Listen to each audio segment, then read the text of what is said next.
നമുക്ക് കിട്ടിക്കുന്നത് iPhone 13 pro എന്ന് പറയുന്ന മോഡലാണ്. കംപ്ലൈൻറ്റ് എന്ന് പറയുന്ന സമയത്ത് ഇതിൻ്റെ ടച്ച് ഗ്ലാസ് മാത്രമായിട്ട് ഡാമേജ് വന്നൊരു സാധനമാണ്. അതായത് ഡിസ്പ്ലേക്ക് യാതൊരുവിധ കളർ ഫെയ്ഡോ അല്ലെങ്കിൽ ലൈൻസോ കാര്യങ്ങളോ ഒന്നുമില്ല. അപ്പോൾ ടച്ച് ഗ്ലാസ് മാത്രമായിട്ട് പൊട്ടിയോണ്ട് തന്നെ നമുക്ക് അത് ടച്ച് മാറാനായിട്ട് വന്നതാണ്. ടച്ച് മാറുമ്പോൾ നമുക്ക് ഒറിജിനൽ ഡിസ്പ്ലേ തന്നെ സാധനം യൂസ് ചെയ്യാം. അപ്പോൾ ഇതിൻ്റെ ടച്ചിൻ്റെ മേളിൽ പൊട്ടിയോണ്ട് തന്നെ നമുക്കിത് റിമൂവ് ചെയ്യുള്ളൂ. നമ്മൾ ഇതിൻ്റെ ഫസ്റ്റ് ടൈമാണ് ഈ സെറ്റ് അയക്കുന്നത്. അപ്പോൾ ഗമ്മുള്ളതുകൊണ്ട് തന്നെ നമുക്ക് ഈ സാധനത്തിൻ്റെ മുകളിൽ വെച്ച് റിമൂവ് ചെയ്യുന്ന സമയത്ത് എയർ കുടുങ്ങില്ല.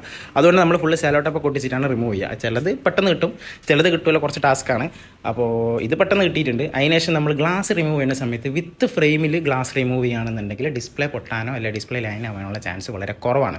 വിത്തൗട്ട് ഫ്രെയിമിലാവാൻ ചാൻസ് വളരെ കൂടുതലാണ്. ഞാൻ എൻ്റെ ഒരു ഇത് പറഞ്ഞതേ ഉള്ളൂ. ഇതിപ്പോൾ എന്തായാലും ഗ്ലാസ് കാര്യങ്ങളൊക്കെ റിമൂവ് ചെയ്തതിന് ശേഷം സാധനം ചെക്ക് ചെയ്ത് നോക്കുക. യാതൊരുവിധ ലൈൻസോ കാര്യങ്ങളോ ഒന്നുമില്ല, ഫുൾ ഓക്കെയാണ്. ഇനി പഞ്ചിങ് കാര്യങ്ങളൊക്കെ ചെയ്തതിന് ശേഷം സാധനം നമ്മൾ ഫ്രെയിമിലേക്ക് ഇട്ട് നോക്കിയതിന് ശേഷം കുഴപ്പമൊന്നുമില്ല. അപ്പോൾ ഇതുപോലെ ഐഫോൺ ആയിക്കോട്ടെ, ആൻഡ്രോയിഡ് ആയിക്കോട്ടെ, ഏത് മോഡലാണെങ്കിലും ടച്ച് ഗ്ലാസ് നമുക്ക് മാർക്കറ്റിൽ അവൈലബിൾ ആണെന്നുണ്ടെങ്കിൽ ചെയ്യാൻ പറ്റുന്ന സാധനമാണെന്നുണ്ടെങ്കിൽ നമ്മൾ എന്തായാലും ചെയ്തു തരുന്നതാണ്. അപ്പോൾ ആരെങ്കിലും ഇതുപോലെ കുടുങ്ങി നിൽക്കുന്നവരുണ്ട് എന്നുണ്ടെങ്കിൽ നമ്മളായിട്ട് കോൺടാക്ട് ചെയ്തോളി. നമ്പർ ഞാൻ താഴെ കൊടുക്കുന്നുണ്ട്, അതുപോലെ തന്നെ ബയോയിലുണ്ട്. അപ്പോൾ വീഡിയോ ഇഷ്ടപ്പെട്ടാൽ സപ്പോർട്ട് ചെയ്യുക. അപ്പോൾ ഓക്കെ, ബൈ.